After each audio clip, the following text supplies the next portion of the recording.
There are a lot of beginner guides out there, and many of them helped me out when I was lost in the huge, vast world of Final Fantasy XIV.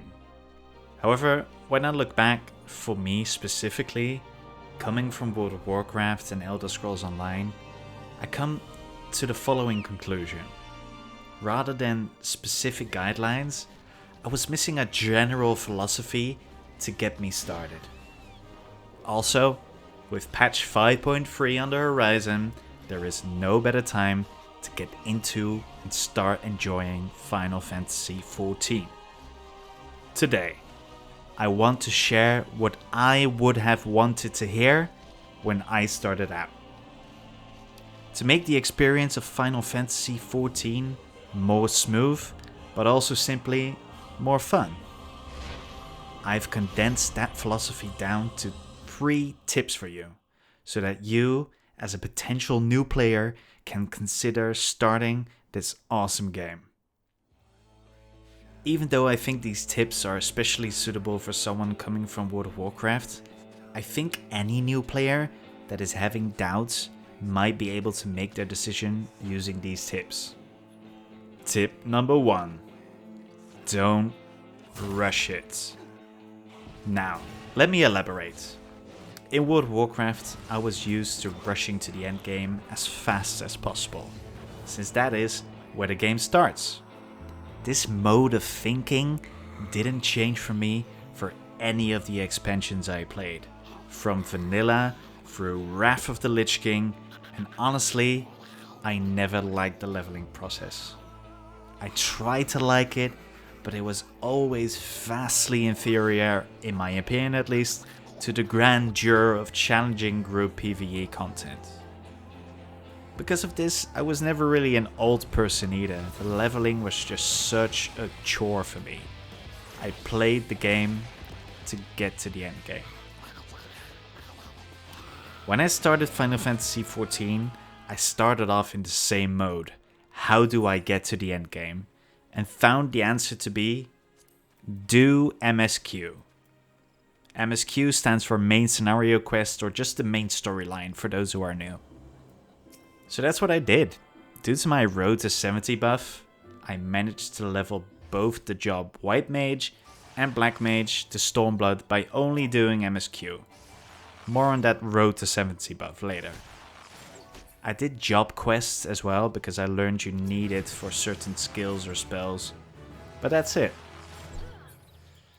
But I quickly realized the leveling content is not a mundane task you need to get through to reach the actual game, but it is actually an almost single player Final Fantasy game in itself. My tip is therefore to treat it as such, a mostly single player experience you play to get to the end game. Thing is, it's a pretty good one at that. Therefore, I recommend don't rush it, don't skip cutscenes, or in general, don't be afraid to stop and smell the flowers along the way. Also, this has been said many times before, but I do need to emphasize this. It takes a while before it gets really good. I'm not saying it's bad before the tipping point, but a lot of people pinpoint the first expansion as the place where they fell in love with the game. Patch 5.3 now includes Heavensward as free trial content, so this is excellent news together with the revamp for A Realm Reborn. Be patient, it's worth it. Tip number 2. Spend some time researching the systems in Final Fantasy XIV. This tip is a follow-up to the previous one. Final Fantasy XIV is a massive game. There were so many times, months into the game, where I randomly find that there's a system I've paid zero attention to so far. The game does not hold your hand and lead you to all of those different systems. Even though there are hints around you, you have to find them yourself. If you take the time for your playthrough and, as mentioned before, smell the roses along the way, you'll probably be fine. A personal example. While googling ways to level quickly, I found out that a hunting log exists. The problem? I was nearing the end of Stormblood. But the hunting log for Heavensward and the expansions beyond is gated behind me leveling up my Grand Company rank. Something which I had paid zero attention to during A Realm Reborn. Second short example, which might even be more embarrassing. 2 levels before the first example I just described, I had found out there exists this little thing known as a challenge log. Therefore, it can't hurt to do some research somewhat early during your playthrough as to what systems exist and what those mean for you. Heck, you might even find out you were born to be a crafter after all. There are some excellently detailed videos on YouTube that will tell you exactly what you want to know. I will link some in the description below. This video is not an attempt to replace those videos because they are done perfectly, and there's a decent chance you missed a tidbit here or there. I know at least they helped me to find some clues I did not know about the game before. Also, I would say especially look out for the plus quest markers.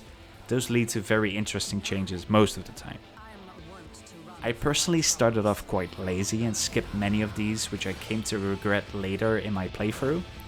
I'll also put a link to the super extensive list of unlockables in the description below.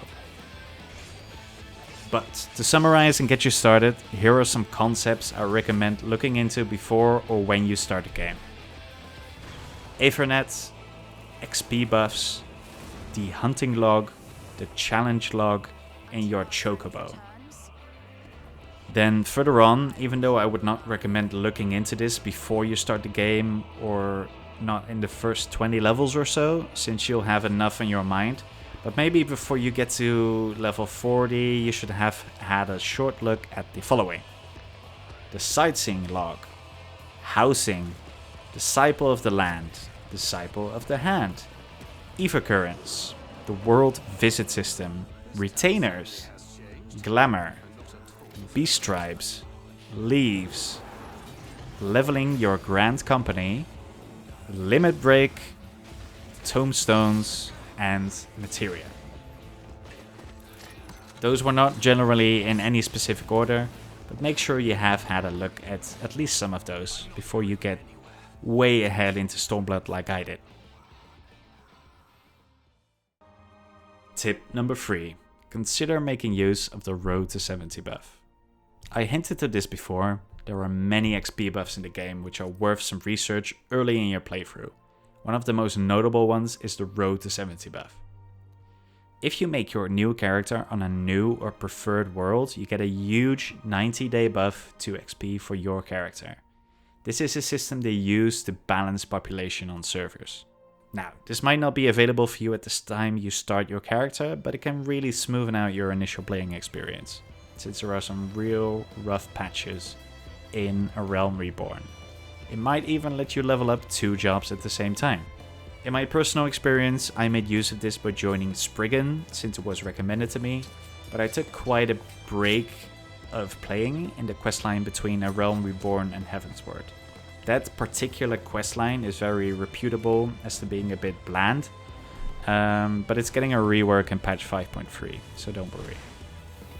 This was a bit of a shame, because when I came back the buff was gone, and leveling 2 jobs at the same time wasn't too feasible anymore. So don't be like Myth and waste your XP buff, it will at least make the leveling through A Realm Reborn a lot more smooth. I have been using the Shadowbringers trailer a lot in this video, and the reason for that is because this trailer was the trigger for me personally to try this game out.